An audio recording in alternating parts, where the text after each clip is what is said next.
Another episode of the Aaron Running Podcast. We got another guest for you today, and this is going to be it's Dr. Danny Hyde, right? Yes, Yes, or it is. Reverend. You can go with that too. Yeah. I appreciate you coming on. Is there do you want to just give like a little bit of an introduction for yourself, what you do, where you're at, all that good stuff? Sure. I am the pastor of the Oceanside United Reformed Church here in North County of San Diego on the ocean, on the beach. We meet in Carlsbad, but we started meeting in Oceanside 25 years ago, but migrated a little bit south. We're like right in the border. But anyways, Oceanside United Reformed Church. We've been here since 2000. I'm the church planter, still the pastor. 25 years later. Um, Before that was a student at Westminster Seminary, California, and the church that I attended at Escondido URC got us started on planting this church. And I'm a native of SoCal, born and raised Long Beach, then Redondo, and then Costa Mesa for college. I went to Vanguard, or now it's called Vanguard University, but back in the day was Southern California College, SCC. Played basketball there. Was Pentecostal youth pastor for 3 years while I was a student. Graduated, went to seminary in Escondido, and then ended up here. Yeah, and I met my wife in college. She's a volleyball player. I was a basketball player. Got 4 kids. One of them plays basketball in college. One of them was about to go to college. He's a runner. And then I have a third son who wants to be an MLB player. So we'll see. He's really smart too. Then I have an awesome daughter. So yeah, that's a little bit about me. Right on. And I'm a California guy through and through too. I've lived in I was born in Azusa. Oh, That's nice. at. Yep. Yeah, and I lived there till I was about 10 years old. Then moved up to Central California, and at one point moved up to Stockton, which is more northern, and then now Yep. back to Central. So, yep, Nice. yeah. So you had some interesting stuff in there. So you're URC pastor, United Reformed Churches, Yep. and that is Dutch Reformed.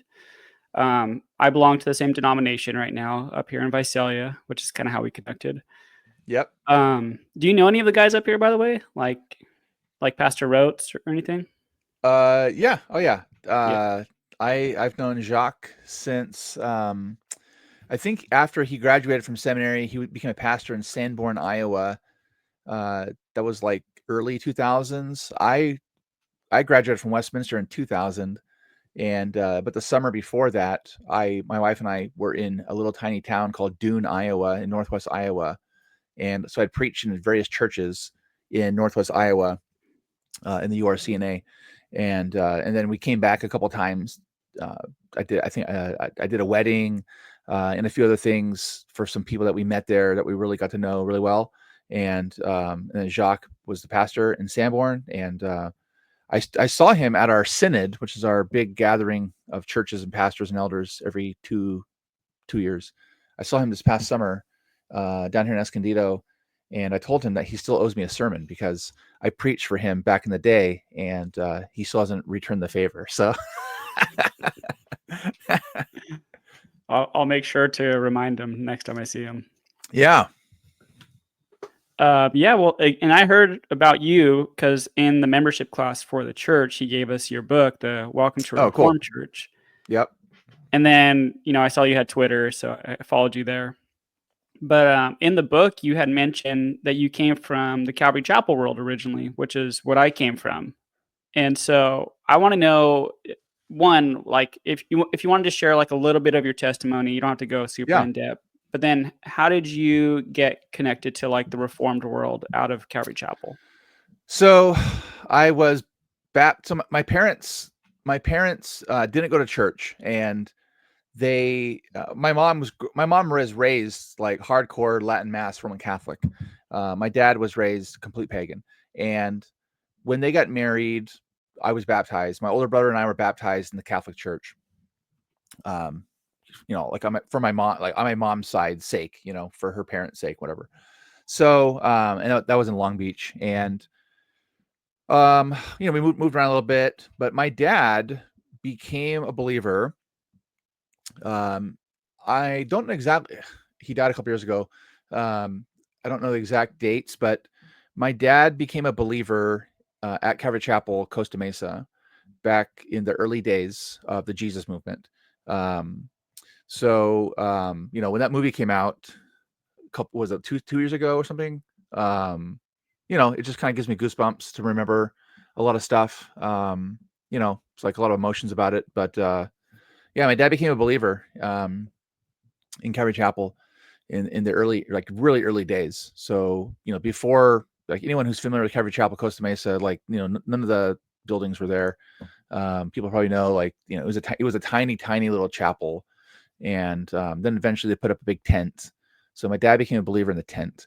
Lonnie Frisbee and back in the days of Odin Fong, who's still a pastor in Huntington Beach. But my parents eventually divorced, divorced. Like, I didn't go to church except for like Christmas Eve midnight mass with my mom and my grandparents. Like, never went to church for like 10 years. So I like, my earliest remembrances of church are Calvary Chapel, Costa Mesa. So that would have been like 1980 for me. So by that time the building was up, and I remember Sunday school, and we would go to Friday night movie night. So back in the old days, we would just, Christians would hop in the back of the Griswold family truckster, no seat belts, and we just sit in the back of the of the big long car, with no seat in the back. You just lay in the back, and we go to church on Friday night at Calvary for movie night. And that's where like Thief in the Night and like Crossing the Switchblade and like all the famous like 1970s, 80s Christian movies, they would play those in the sanctuary and then have like like an altar call. So those are my early days of church. But my parents divorced, separated, never went to church for like 10 years. And my dad, though, by that point we lived in Redondo Beach, and my dad gave his life back to Christ, and Christ, pursued him, we would say.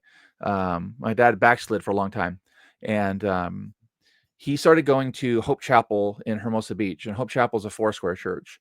So, like Pastor Chuck was in the Foursquare back in the day. Calvary's a little more like, it's a little more like less outwardly charismatic than the Foursquare.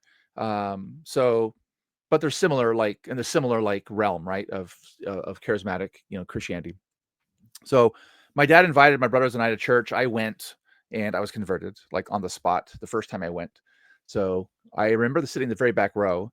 I don't remember what the sermon was about, but Zach Nazarian was the pastor. He's like emeritus pastor now. His son's one of the pastors there. I gave my life to Christ, and that was like 92-ish or so, if I remember right, the dates. So it's like a long time ago. I was a junior in high school. So 92. And I, went to youth group a little bit. I was a basketball player, so like, I was very busy, but went to youth group with the church. Had a good friend who's we emailed. I have to call him today, actually. He was like a mentor to me back in the day. He worked in the youth group as just a volunteer, just a really godly man. Still, love that guy. But then went to college, and that was in the college was Assemblies of God. So played basketball, but the AG thing was also a part, and I got really disillusioned by church. And the biggest thing that disillusioned me was, like, I was on fire, like right out of like converted, like maybe a year, right? And then I go to college, and the reason why I chose to go to SEC back in the day, like versus some other like Division I schools or like Division II schools or NAIA. I chose SEC because the AG is like similar to Foursquare, which I was familiar with, and Calvary. Like, AG is Pentecostal, so it's a little different theologically, but same general thing in terms of like continuation of the gifts. So that was like familiar in terms of like just the Christian part of it. I was a new Christian. I wanted to go to a Christian school. I told college coaches, as they called the house back in the day, like, I want to go to a Christian school. Basically, I'm not interested in going to wherever it is that you're calling from. So I narrowed my list down to a couple of schools, and like Point Loma Nazarene was one of them. Just a couple of Christian schools like locally, Azusa, Biola, but I got really disillusioned because I thought going to a Christian college was going to be like just like everybody was on fire. Like I didn't know there's like denominations. I didn't know there's like differences. I didn't know kids grew up in church and they got disillusioned by it, or they got burned out by it, or they just faked it. And so like at SEC, you had like 3 days of mandatory chapel every week. And like I'm going to chapel like with this expectation that everybody's like on fire. But you see all these kids going up to the altar call like every single Tuesday morning, like the altar call was like just packed. And you're like, what is going on here? And these kids are like missionaries' kids and pastors' kids. They're kids in my dorm, like in the same floor as me, guys in my basketball team, are supposed to be believers. And they're all like going and confessing their sins because they went down to TJ on the weekend, and got wasted or hooked up with a girl. So, just got disillusioned by the whole, like, just the whole like churchianity. Like, people said, oh, you gotta, get the baptism of the Holy Spirit. That's going to change your life. And it's like, I prayed for that. I had people pray for me. They laid hands on me. I did everything you can possibly do. I was given like R.A. Torrey's book, How to Be Filled with the Holy Spirit. It was like step-by-step manual, basically. I did everything you could do, and I never spoke in tongues. So, I really wanted to. I just never did. So, I was disillusioned, like, to say the least, and I stopped going to church because I was like, there's got to be more to like Christianity than this. I would listen to Calvary Chapel, like K-Wave, on the radio. I read my Bible a ton. Then I started like exploring other religions. So like, I was like inviting JWs and Mormons into my dorm to find out, like, are these guys, real? There was a rabbi locally in Newport Beach, and I was meeting with him and going to a synagogue to explore that. And then I did the same thing with Islam and Hinduism, Buddhism. Basically found anyone that was religious and started asking a million questions, and went to services, went to, meditation, went to temples, that kind of thing. Like, then I had to take a theology class in the spring semester of my freshman year. And, I got all these questions, like nothing is making sense. And I would ask these questions in class, like, no one else is asking questions. Like, these are all pastors' kids who grew up in the AG. They knew the theology. And I'm asking these questions. And the professor was like, after every class would come find me and take me to his office and would just pull books off the shelf. And it's like, hey, great question. You got to read this book, this thing by Martin Luther. You got to read this thing by John Calvin. You got to read this thing by Jonathan Edwards. You got to read this thing by John Owen, Spurgeon, whoever, like all these, like big names. And I had no idea who they were. I didn't know there was a Reformation. I didn't know there was, any of that stuff. And I was just, reading things like you can't even imagine, and going back and giving him the books back, like, within a couple of days, because I had read the whole thing. And I had more questions, but little by little, like the gospel began to make sense to me. Like, I was a Christian, but then the gospel made sense, and the fact that the church had Reformation, and like there's different kinds of churches. And so I'm like, okay, well, what do I do? I had a friend on campus that Sunday nights was listening to Whitehorse Inn, which I knew a little bit of. And we started listening together, and then I visited for the first time Christ Reformed Church in Anaheim, where Michael Horton was pastoring, and just blew me away, blew my socks off. Just so much of the Bible, so much like reverence for God, just deep theology, and yeah, that, like, the theology stuck in my head. Like, at that point, I was like intellectually and like spiritually okay, this is what I believe. This is where I belong. But I was a youth pastor in a Pentecostal church. And I didn't want to leave, and I didn't want to bail on those kids. And I told the pastor, hey, this is what I'm thinking, this is what I'm going through. And they said, fine, basically you'll teach Sunday school to the youth group. And, if there's anything you teach that's off, we'll correct it. so I did like a whole series on like basic Christian theology.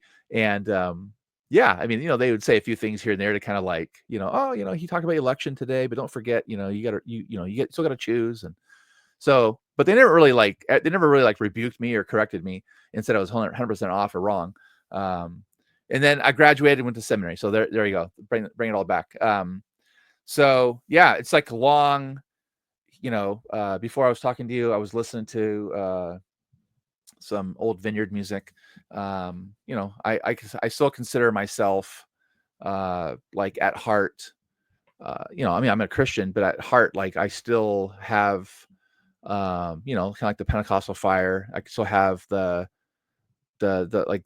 desire and the love, for Jesus that, I had when I was first converted, and that I saw my dad have when he became a believer. So, those things never leave you. And, definitely there's a lot of good that has come out of the Jesus movement. It's just, it's very corporate now. It seems like, the Jesus movement became very corporate. Even the music is different now, and the churches look different, and they preach different stuff. And, the old kind of ways of the 70s and 80s, that's the stuff that like stuck with me as a little kid. But, become reformed in my theology, and obviously, I am in practice and liturgy and that kind of thing too. But so yeah, it's a long answer, but that's the story. Cool. Thanks for sharing. So what church were you a youth pastor at? You said a Pentecostal church, but was it Foursquare or? No. So the pastors were AG, but the church was non-denom. So, but we called ourselves a Pentecostal church. So we were a non-denominational Pentecostal church with AG pastors. So Okay. yeah, and the pastor, of that church is now the president at Vanguard, Dr. Mike Beals. He helped marry my wife and I. Yeah. Nice. So, still have a lot of love. Yeah.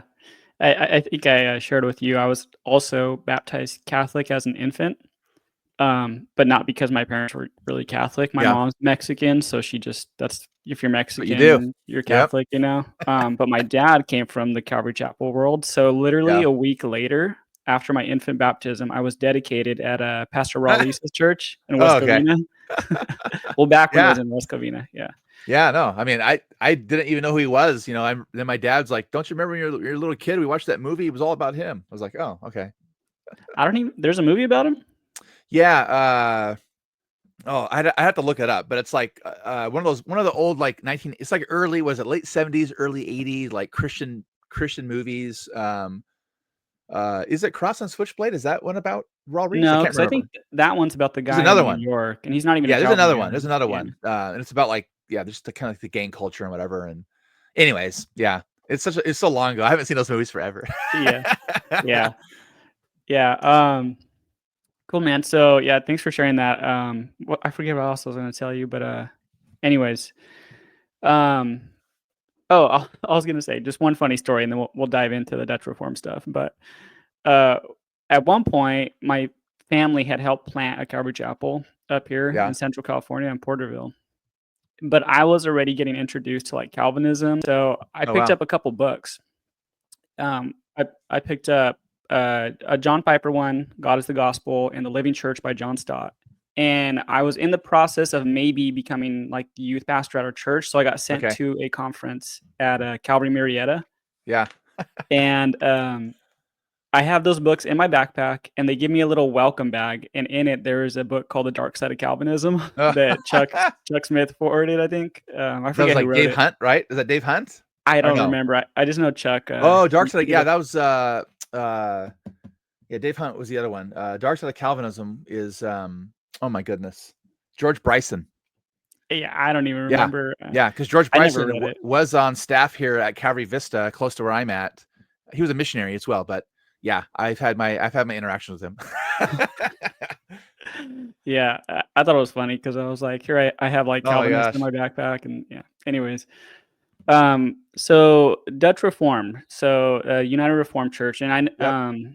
I know you sent me an article too to give a little history on this. So Yeah.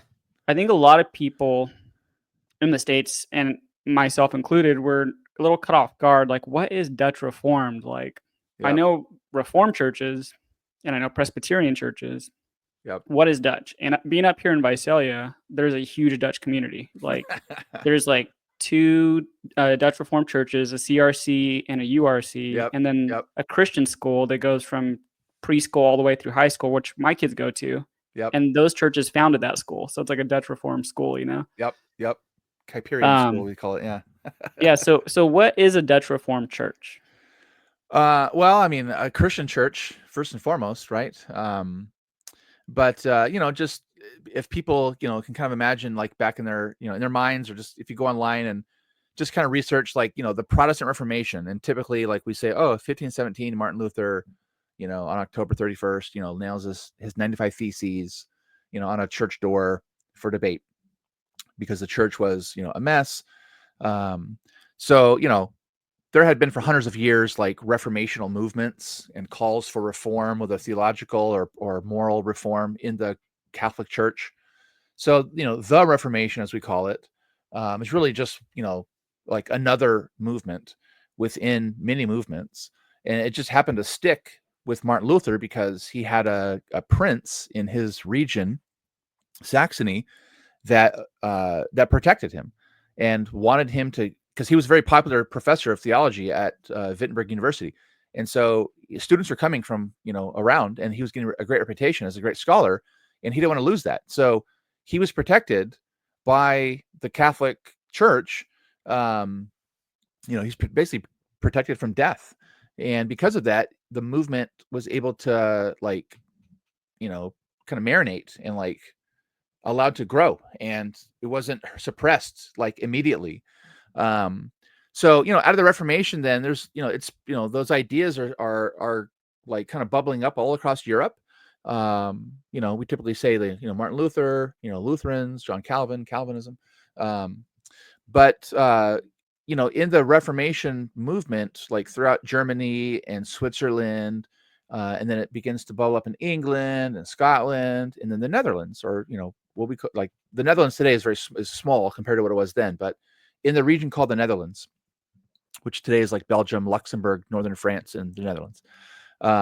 In that region, Reformation ideas took hold, and the Roman Catholic king of Spain oversaw that. That was part of his like collection of territories, and there were some monks, like Augustinian monks, just like Martin Luther, who were preaching the gospel, and they were put to death. They're burnt at the stake, and that led to obviously like fear, but also people are like, hey, these guys died for their faith. What do they believe? And so the gospel was spreading, and long story short, the Reformation movement took hold in the northern part of the Netherlands, those territories, and they had a civil war for independence from the Spanish Empire, and the south part of it stayed with the Spanish Empire. That became later on Belgium, and then the northern part, which we call today the Netherlands, or 7 provinces, those became Protestant. And they, so like within Protestantism, there's basically just Lutherans and Calvinists, right? Or Reformed. So and various princes and kings and so forth would have debates between a Lutheran guy and a Calvinist guy on different topics, and they would make some decision. Are we going to be a Lutheran Protestant, or are we going to be a Calvinist Protestant? And the Netherlands was definitely a Calvinist, Protestant nation. So, yeah, from the Reformation period, eventually people took a boat over to the New World. I was just telling this to my new members class on Sunday. They asked, like, when did Dutch Reformation Christianity come over to, the New World? And I said, well, like early 1600s, like before the English were even here, before the Pilgrims got here, there were Dutch settlers in basically like upper state New York along the Hudson River, because they were looking for beaver pelts. Beaver pelts were like really expensive apparently in Europe, and I guess they ran out of beavers. So they were coming and looking for beaver pelts, and they were trading with the Native Americans for beaver pelts. And they planted, they would build a little chapel for the people who lived in that little sort of like enclave. It wasn't really a colony, it was like tiny, few people. And eventually they started to spread and build farms and towns. And so like what we call New York today was New Amsterdam back in the old days in the 1600s. And there were Reformed churches up and down like Long Island and Manhattan Island. But the English had a bigger navy.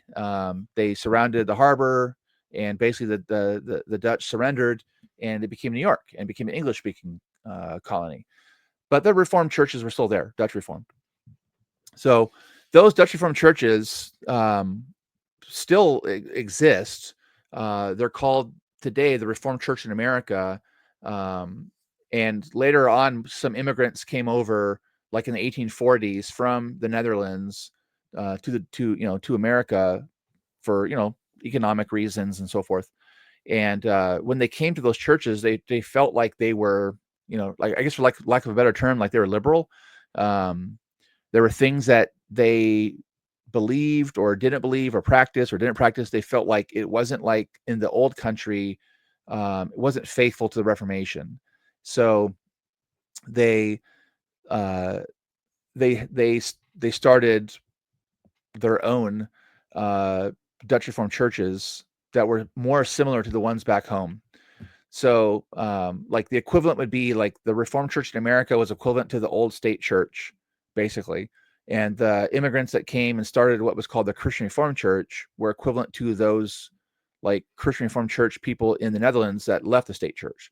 So they're kind of like parallel movements going on in England, or in Europe, sorry, and in America.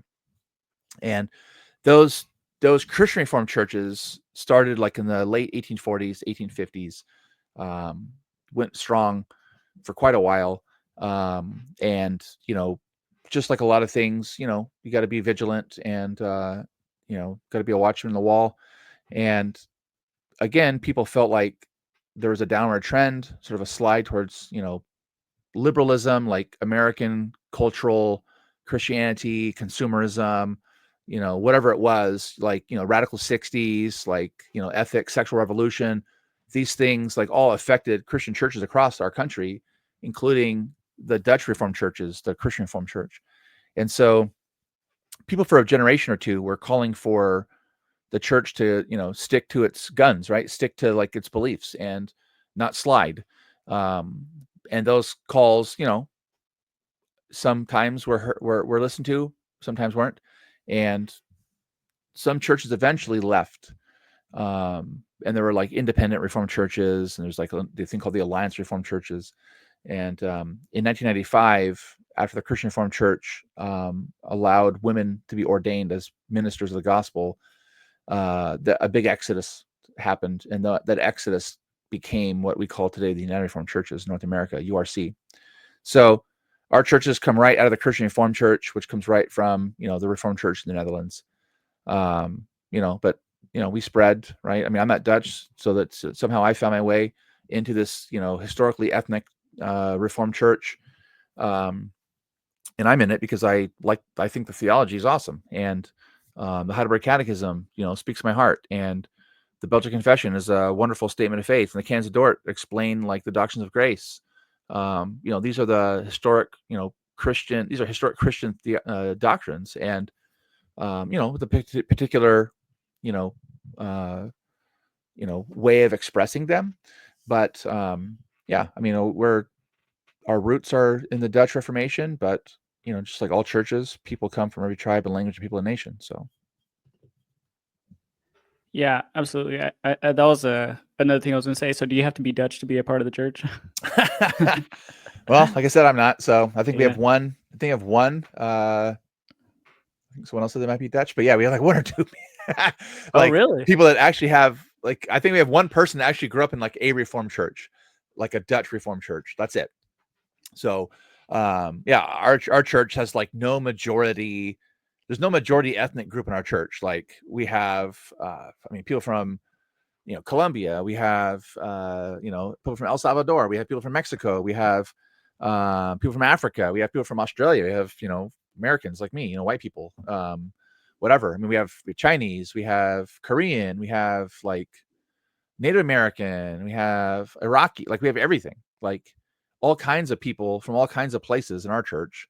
A lot of we pray for that. We want to be a church for the community and for the world, and not be any particular, we don't want to be, just be a Dutch Reformed church. We want to reach our community. So, and our community is very diverse. And so people come and then they invite their families, their friends, their neighbors, their gym, people they work out in the gym with, whoever, so we want the gospel to be central, not, even those like kind of, ethnic historical distinctives, which are great, and have preserved the faith. But what's central is Jesus, right? In the gospel. Yeah. Up here, the majority, I would say, of the churches are Dutch. So you have all the names, like the last names like Vander and Van Yep. and all these things, Yep. So I would say we're probably in the like minority of like not being Dutch, like my family, but they always ask, so are you Dutch? And it's like, no, I'm not Dutch. Yeah. My last name is actually Norwegian from Okay. my dad's side. It's supposed to be like Runing, but I got Okay. changed to Running over here. Nice. But yeah, they've been very welcoming people, but I would say it's the complete opposite over here. Is like the majority of it is actually Dutch. Yep. And so when it comes to like a Reformed church, and these are some of the like doctrines, and I think I remember you posted in an article too on Logos that Yep. majority of your church when it started, they were ex-Calvary Chapel people. Yep. And there were some differences, like let's say like infant baptism, right? Yep. Like different view of like the sacrament. So like what is the view of the sacraments when it comes to like a Dutch Reformed church? I mean, again, we would say it's Christian. it's the Christian view, but obviously, I say it tongue in cheek, because it's like the sacraments was the biggest issue of debate in the Reformation. So that's why there's Lutherans and Calvinists, and that's why we're not Roman Catholics, and there's Orthodoxy, right? There were Anabaptists who didn't who rebaptized, so the sacraments are number one. There's baptism and communion, right? There's two sacraments. We call them sacraments because that's it's a biblical word. It comes from the Greek mysterion and into Latin as sacramentum or sacrament.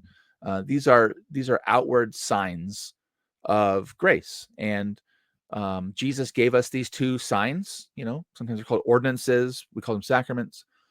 Because they're signs of God's grace. There's signs and seals. The language of seal is like, an assurance, a guarantee, a comfort. So, we have baptism and communion. Obviously we're as a historically Reformed and Christian church, we have the best of both worlds. We baptize infants and converts. We think that's how it's always been done. We think it's biblical. It's historical. It's our confessional position. So that's what we do. We think that in communion, we believe that communion is there's the bread and wine remain bread and wine. So we're not Roman Catholic, but we're also but we still believe in the real presence of Christ. Like Christ is present with us. We talk about the power of the Holy Spirit. He's present by His Spirit.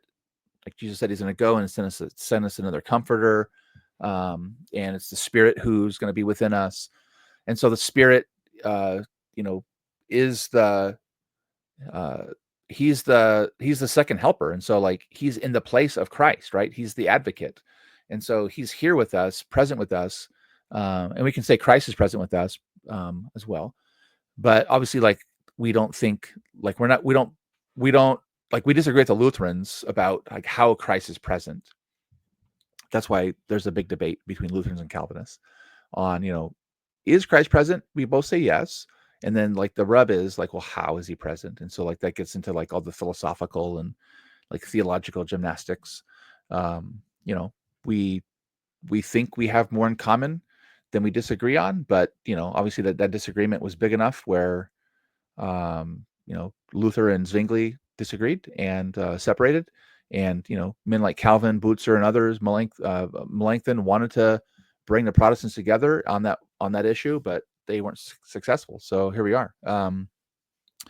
So yeah, baptism and communion, they're outward signs that God gives us that are added to the Word, so that we can tangibly experience and He can tangibly express to us His love and His grace and His acceptance of us into His kingdom, and the assurance that we receive from Him. So, in our church, we take communion every Sunday. We think that's important for us, and because Christ is present and He assures us. Yeah, and I think a lot of the thought comes from like a Calvin quote. I'm not going to quote it exactly because I don't remember it, but there's a paraphrase where essentially he says, like, when we partake in the Lord's Supper, that we're like lifted up to heaven, right? And that we're like feasting on the table up, like the heavenly table, right? That language is important.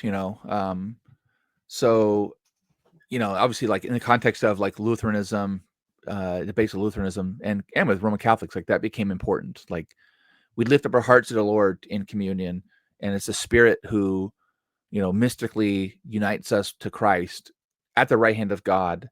Now, of course, like that brings lots of questions. And there's another quote from Calvin where he says, basically like how this happens, like the mode of Christ's presence, like how is Christ present? Is He physically here, corporeal here? Is He, only quote unquote spiritually here? Like how is He present with us? And Calvin says it's better to experience it than understand it. So it's like book 417, I think, of the Institutes. He says, better to experience than understand. And so, we can, I would say we can only say certain things. There's a limit to what we can say about that presence of Christ, how we partake of Christ. And at that certain, and there's a certain, like at a limit, we get to that limit and we just say, we can't say anything else. We just experience it. Like, it is a mystery. Like we shouldn't be afraid of saying it's a mystery. Not Orthodox, Catholics, Lutherans, and Calvinists all say it's a mystery. So again, like, what does mystery mean? But it is mysterious. There's something more going on in communion than, we can perceive. And I would say, like, it's because it's a sacrament, meaning it's a sign that God gives us, and it's an assurance that God gives. Like these are all about Christ and about what God does. And I come to the table of the Lord and I believe in Jesus, and I believe that He's going to feed me.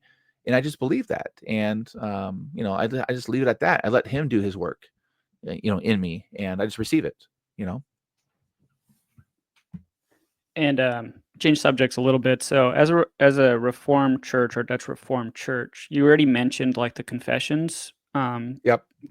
Which is referred to as 3 forms of unity. Yep. So Belgic Confession, Heidelberg Catechism, and the Canons of Dort. So those have like all the main doctrines that the Reformed Church would hold to, right? Yeah, that's right. So, people ask us like, what do you believe? Obviously we believe the Bible, but the Bible's a big book, and we have these confessional documents that explain and express what we believe. They say a lot. They also don't say a lot. And, what they do say is what unites us and what we do profess. The things that are not said are, they're, I would say up to like your own conscience, Christian charity, but we're not bound by things that are unsaid. So, that's why people sometimes will say, oh, well, John Calvin says X, or R.C. Sproul said Y, or, whoever said Z. But we say, well, we don't believe what John Calvin said, or what we don't, just because James White said something, or R.C. Sproul said something, or some Reformed guy says, Horton says this, or, we affirm our confessions of faith, our beliefs. So, now we have to obviously explain stuff, like that goes without saying. But, my particular formulation of, a doctrine is not what the church believes. What the church believes is found in those confessions of faith. So, yeah. And then also the creeds too, right? That we hold, the ecumenical creeds. Yep. So that would be the Apostles' Creed, Nicene Creed, and the Athanasian, right? Yeah, and that's what makes us Christian, right? I mean, that's what unites us to the Catholic small c, ancient church is are those creeds on Trinity, who Jesus is, the Son of God in human flesh, his person, his natures. Yeah. Can you explain that a little bit? Like, what do you mean by like what makes us Catholic, little c? Yeah. So I just in our men's group last night we were reading through the Belgic Confession, and we talk about, one of the people asked a question about the Belgic Confession, and I said, look, the Belgic Confession was written by Reformed Protestants to a Roman Catholic king, to not only say that they were not rebels and they were submissive subjects who pray for the king, but also to try to persuade him that the Reformed Christians were Catholics, that what we believe is what's always been believed. There's nothing new here, there's nothing to see here. Like, and especially the Belgic Confession, it's like, it does have like, we reject this and that and the other thing, but it always rejects like there's ancient heresies, or the Anabaptists, but it never says, it never rejects the Roman Catholic Church. Like, so it's expressed in a kind of like in a coy, like, try to be persuasive and try to like, win over your opponent. But we do want to, as I would say, as a Christian, we don't want to just say that we're biblical and then we jump over from the Bible all the way to like 1970 when the Jesus movement happened, or when, when my church happened, or, when Piper started his church, or MacArthur. Like, we want to be linked to the ancient church. Like, the early apostolic church died out, and it extended itself and it continued itself in the ancient church. And those creeds give us what was essential to them. They believe a lot of stuff, just like, we say stuff, like, on eschatology, or, the power of the work of the Holy Spirit and so forth. Like, the confessions don't say a lot. But we can express those things biblically, but what really matters is like this stuff, right? So the ancient church had these creeds because what really mattered was the Trinity, the one God in three persons. What really mattered was that the second person, Jesus, became human. How? Why? What does that mean for his person, his natures? How those two natures are unique, are linked together in the one person. Why is it important for your salvation? So yeah, we believe that stuff, and that's what links us to the ancient church. So we can say that we're Catholic, small c, like we're Christians, we're part of the body of Christ. We didn't just start up in 1500 or 1517 or whatever. That's false. I've got Anglican friends, and apparently, Anglican bishops have these charts in their office that links them all the way back to Peter and the apostles. Like, they have these like flow charts apparently where they can trace like all these bishops and all this ordination all the way back. And I told a friend, I said, well, I can do that too. The pastors who ordained me, they were ordained by pastors, and they were ordained by pastors, and it goes back to the Reformation. And those preachers and those pastors were ordained by were medieval Roman Catholic priests, monks, and theologians who were ordained, and had been like, we can trace it back too. But it's not just about like, who laid hands on you. It's, the important thing is the doctrine, like the theological continuity. So yeah, that's what makes us Christians, is that we believe the Bible, and we believe the things that were confessed in the ancient Christian church, in those early Christian creeds, to protect us from false teaching. Yeah, and so like Catholic, we're meaning, just the church between all times, all places, all peoples. Yep. I remember, I think just a couple of weeks ago, I quoted part of the Nicene Creed, where I said I believe in the Holy Catholic and Apostolic Church. I posted on Facebook, and people were like, "Whoa, whoa, whoa, whoa! What do you mean by this?" Like, And so I kind of did it obviously to engage some conversation, but meaning that we do believe that we are connected to that church, and we do have a shared history, Yep. with like the Roman Catholic churches, going back to those early patristic fathers and then the apostles, And That's so, right. Yeah. yeah. That's right. And so, but we would just like you said, we're not starting the 1500. We would actually say, well, we believe we're following more closely with what the apostles teach and what those patristic fathers teach, because you see it all the time online. Catholics and Orthodox, they're always just quoting, having like a quote war of church fathers with each other. Yep. That's right. Yeah. Yeah, and like at a minimum, we can say in our tradition, the Reformed tradition, brings this out, is like we can say that our views are all found at some point in the early church and in the medieval church. Like our views were never condemned. So yeah, there are like at times contradictory quotes, or there's competing quotes or whatever about, say, the presence of Christ in the Lord's Supper. Now everyone agreed in the presence, but then how do we explain that and so forth? Well, we can find our particular ways of explaining our views, like in certain writers. So it wasn't until the Roman Catholic Church met at its Council of Trent to condemn and to say that, well, that view is out of bounds, right? Well, up to that point, like, what about the church fathers who held to that position? Like, what about Athanasius, who talks about Christ's human nature, being at the right hand of God, and he's present, in a different way than just his body, right? Like, anyways, so yeah, we want to be Catholic. It's a good thing. It's not a bad thing, it links us like back in time, so that we can have some like cognitive rest, that we belong to the historic Christian church. We don't need to keep running and finding like, ever more like, mysterious, liturgical, we don't have to keep going like farther and farther down the path of like smells and bells, because that's what makes us Catholic. No, what makes me Catholic is like the theology. Yeah, absolutely. And I was going to say too, I think this was a line in that book, The Welcome to a Reformed Church, that you wrote. But you were talking about the importance of creeds and confessions, and you said something like, we believe in holding to creeds and confessions because we believe the Bible is clear and simple to understand. Because a lot of people, well, just follow the Bible. Yep. True. That's why we've had 2,000 years of theologians that can understand the Bible and put it in a creed or a confession for us. Yep. Or we don't have to like go back, and try to do the homework. We can, we stand on like the shoulders of giants, that saying. Yep. Like every church, whether they admit it or not, have like some kind of form of a confession. And not to like Yep. bag on Calvary or anything. I got a lot of love for them. I still have family in Calvary, but they have Calvary Chapel distinctives, which is Yep. basically a confession, right? Yep.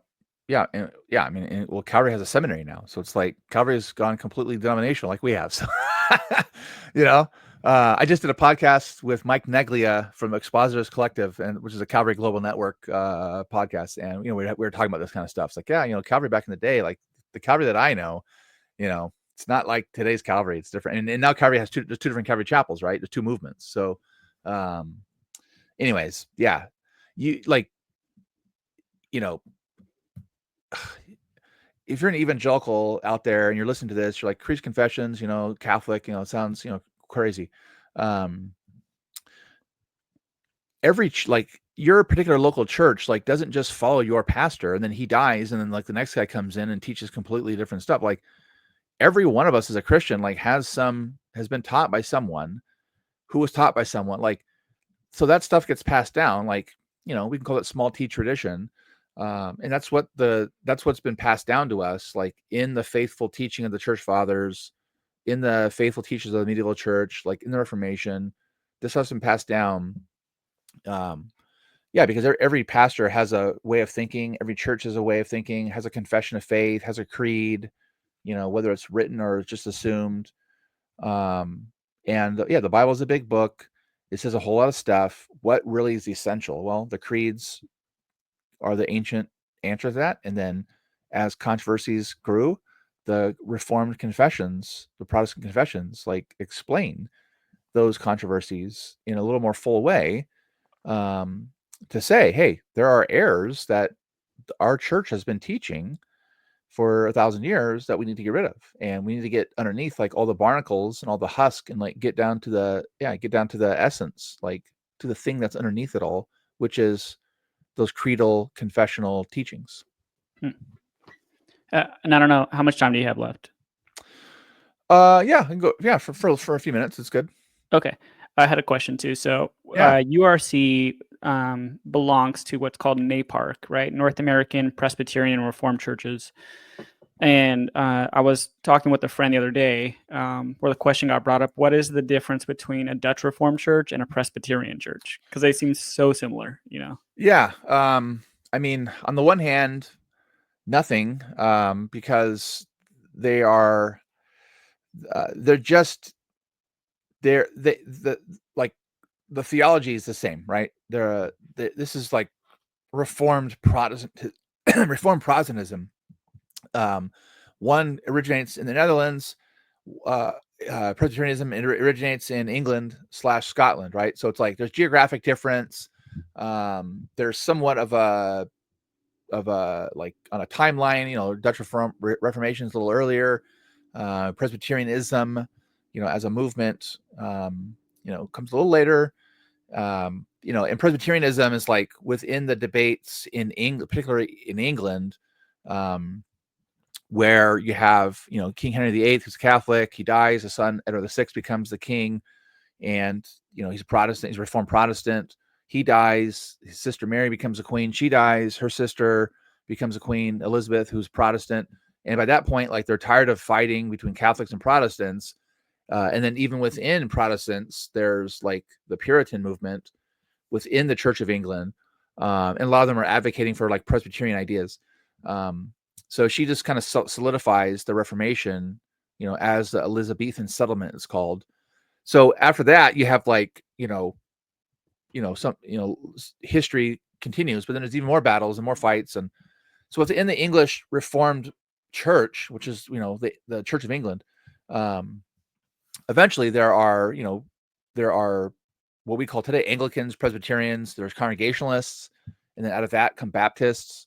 So there are different groups within the English Reformed orbit sphere. And Presbyterian is one of them. So they end up becoming denominations to themselves, although originally they were just advocating to reform the existing church. So, Anglicans, of course, want the structure, the hierarchy. Presbyterians want to be more like continental. They want to be more like the Dutch, more like the Genevans in terms of church polity. And then the Congregationalists want to have it more localized. Same. So it's one expression of Reformed Christianity. So, our church polity, our church government would be very similar to Presbyterianism. We'd have a little more of a local flavor to it. In our particular denomination, there's more of a like the local church's pastor and elder, or pastors and elders are the highest authority. But we have connectionalism, we have accountability with other churches that are within our region, within our whole federation, that gives us checks and balances. So there's a little more, I would say, localism. I don't want to call it congregationalism, but a little more localism in the Dutch Reformed polity. But we also have those assemblies, like when the churches gather in broader or higher assemblies with other pastors, other elders, theologians to deal with controversies or, common kind of issues like missions or whatnot. So like the theology, like the Westminster Confession of Faith and the Belgian Confession, like, they're, Westminster Confession is later, so it's a little more matured, but it's basically the same. Great. Yeah. Thanks for explaining that. Yeah. I'm currently pursuing my MDiv, and it's through a Presbyterian school. Okay. And so I'm like all like Westminster Confession of Faith and the larger and shorter catechism throughout the week. And then on Sundays, it's the three forms of unity, which they're very similar. Like, yeah. Oh yeah. Yeah, totally. So, and just, if you know the controversies and the history and the background, like it just makes sense. Like, why things are said the way they are and the issues that they were facing. There's theological maturity and so forth. So that's why, like in our tradition, we read our Heidelberg Catechism, Belgian Confession, Canons of Dort, but then we have our theologians too that express things more fully. And then that's why people say, oh, okay, well, if I read like, Wilhelmus of Brakel, or if I read like, Huysbertus Futsius, or some Dutch guy, from the old times, or if I read like Herman Bavinck, more recently, like it sounds like the Westminster Confession, that I'm used to. It's like, yeah, because the theology is the same. Mm-hmm.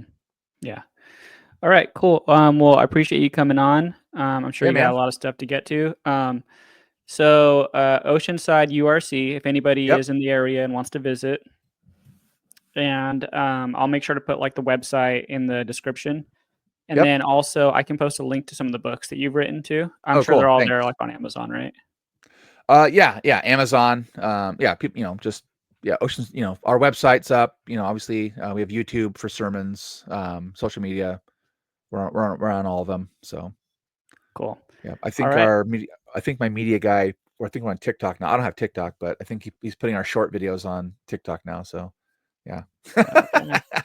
I Yeah. mean, it's crazy. There's so many people out there teaching, just, I mean, and honestly, it's like, it's so overwhelming, the amount of things that you hear and see, like just bad teaching, and I don't mean like, Calvinists versus, Arminians and, Calvary Chapel and those bad guys. No, I mean like bad theology that, we would agree with Calvary Chapel on. Like, that's horrible. Yeah.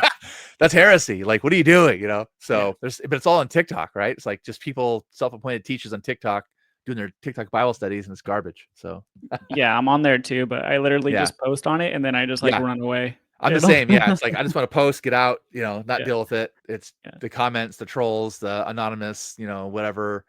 Yeah, it's just too much. So it's like, just put the positive thing out there. Hopefully it gets some like traction. People find you. Yeah.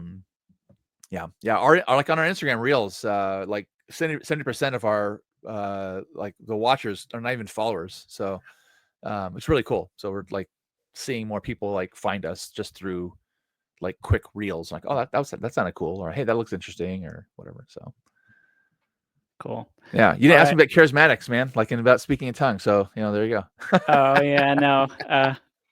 Yeah, but that's a conversation for another time. Maybe we can have you back on, Well, I'm sure like, if I had to like define things and like give like nitty gritty, like I would be more like G.I. Packer Calvinist, like, That's where I am. To be honest, I yeah, would consider yeah. myself. Do you know who Ryan Denton is? He's made some waves recently. I know, I see him online. I don't know like where he stands on things, but So I'm studying in his denomination called Vanguard Presbyterian. oh, okay. Was that like that was like PCA before, or no? Hmm. It was Yeah, okay. yeah. And so, but they, or at least he calls it Westminsterian cessationism, where it's Yep. like we believe obviously in the cessation of like divine, like a special revelation. Like we believe that's Yeah. kept for the Bible. Yep. Yep. But there is room, especially in the reformers, for things like, I mean, Bro, even they like had prophets, man. Dude, those angelic guys visits. prophesied. Yeah, John angels Knox visiting had you. like, yeah, John It's Knox had crazy. like 6 prophecies that came to pass, Yeah, I know. It's crazy. yeah. And I know J.I. Packer says that that's like the majority Puritan view too. So, Yep. Oh yeah. No, like the guy I did my PhD on, John Owen. yep. He has a whole section. If you read in his book Mortification of Sin, at the very end, there's this like little strange like end to it. I think it might be the last chapter. But basically he's explaining like how the Holy Spirit leads. And he has this whole like section on how do you know it's the Holy Spirit leading you? And it's basically kind of charismatic, like Like a yeah, I mean, prophetic impulse there's no new from, revelation, but like there's illumination, there is leading, there's guiding, there's I mean, how do we make sense of like all the early Christian like I was just reading about Joan of Arc. Like, how do you make sense of Joan of Arc? She made prophecies. Like, how do you make sense of like all these like miraculous things happening? I have a guy in my church, this young guy, he's a new believer. And he was like, yeah, I was reading the martyrdom of Polycarp, and how like when they tried to burn him at the stake, like the fire like didn't burn him, like the fire like went around him, and like then they had to stab him to kill him, but like God preserved him from the fire. Like, how do we make sense of all that stuff? Like, is it just legends? So yeah. anyways. This channel, I don't know if you looked back at any old videos. Oh It yeah. used to be called Reformed and Charismatic. Yeah. Yeah, I changed it to just Aaron Yeah. Running, but I Yeah, would so like, consider, yeah, my wife, like I said, I never spoke in tongues. My wife did, and at some point she stopped. She always felt like she was like manipulated to do it. So even that, I would say, well, I think that they're normal languages given in an extraordinary way to bring the gospel to people. But even that, I would say, okay, like, how do I explain like some of the things that I witnessed and that I know about from my days in the Foursquare Church or whatever, where people literally spoke in a foreign language, like they weren't babbling. It wasn't like angelic language. It was like literal language that they were speaking to people that never met these people and they spoke their language. How do I explain that? Yeah, I have a whole video You on it know? that I did with my former co-host, and Okay. I think obviously, it was real languages, and I think Yeah. there is, like, a prayer language that's a private thing, not meant Yeah. for that's more Yeah. Yeah. like that can even be more angelic because Paul talks about in the languages of angels, Yep. but I think majority of the time it's foreign language, like, Oh yeah. Yeah. Yeah. Saint Anthony Padua, I think he experienced the gift of tongues. I can't remember if he actually spoke in the language of the people or if they heard him in their language and he was just Yep. speaking. Yeah, which is Um, like that's like some people say Acts 2 is that, right? It's like the miracle of hearing, not of speaking. But mm, anyways, yeah, it's interesting. Like I've never like I'm still kind of unsettled on 1 Corinthians 14. Like what I think about all that's going on there. But even if there is a private tongues for prayer to God, um, Paul's whole point is not that it's not for public consumption, right? Like unless it gets interpreted, right? So it's like even if there is that, which I'll just grant that it is. Paul's whole point is like, hey, that's not for the Benny Hinn rally here. That's not for the Vineyard worship service. Like that's for you, And if you can't get it, if that's not interpreted, you got to sit down and shut up. yeah, I don't You know? understand it, to be honest. Like, again, Yeah. I'm not trying to hate on the Assemblies of God and Oh yeah. stuff like Yeah. Yeah. that, but like, one, they think you have to have it to Yep. prove that you're saved, I and know. two, when they're all just going wild with it, it's like Paul literally gives instructions. He's like two or That's three the at a opposite of what time, Paul says. Yeah.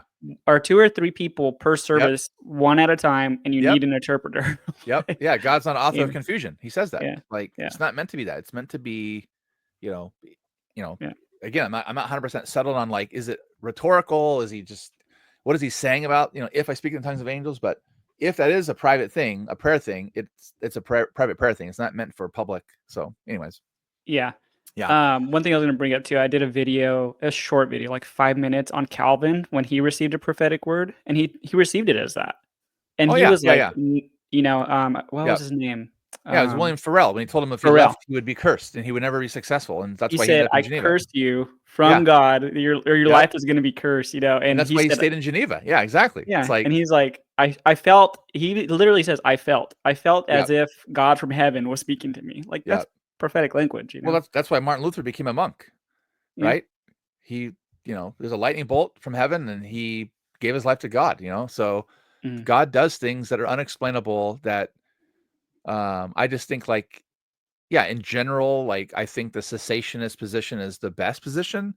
But I think like what happens is there's an overreaction to the crazy charismatic stuff, Pentecostal stuff. There's an opposite, polar opposite of that in like the kind of like the utter cessation. I call it like the utter cessationism of a lot today, where basically God does nothing. Like God's a deist. Like God is not there. It's like, bro, God is like present. Like if you don't believe in God, that God's present, why are you showing up? You know. So, Yeah. Ryan anyways. Denton calls it hyper-cessationism, Oh, okay. and Yeah. because it's more like the John MacArthur G3 crowd where they're like Oh yeah. Yeah. Yeah. I mean, they're basically like, yeah, there's no real presence of Christ, you know. yeah, But doesn't it say he's walking amongst the lampstands, bro? Like the Spirit of God is like hovering over us. 1 Peter 4 says, like, yeah. so and he's in it. Like it's just that's why like we did a men's group a couple years ago on J.I. Packer's book, Keeping Step with the Spirit, and after I read that, I was like, I told the elders, I was like, I think that's my position. Like he's the clearest on that. He's the most fair-minded and balanced. So he's like I was taught at seminary by John Frame, who would consider himself like a soft cessationist, or a mild continuationist, whatever like you want to call him. But that was his whole thing, was always like, there's apostolic signs and wonders, and those things are ceased, but there are still things that happen today that we can't discount, and we should expect. If we pray for people to be healed, we should expect it. Like, why pray for it if we don't expect it? Yeah. If God doesn't intervene. So Yeah. yeah. I was just Anyways, people made fun of him in seminary. They thought he was like a wild-eyed charismatic, and I was like, he's pretty balanced. He's pretty Like reformed, because yeah, I was just yeah. reading John Welch, John Knox's grandson, where he literally raised somebody from the dead after praying for 49 hours. So Man, well, don't tell certain people about that. So yeah. Anyways, all right, man. cool. I've kept you for long enough. Yeah, I appreciate your time, man. That was fun. Yeah. Yeah, for sure. All right. Have a good one. Yeah, take care. See ya. God bless.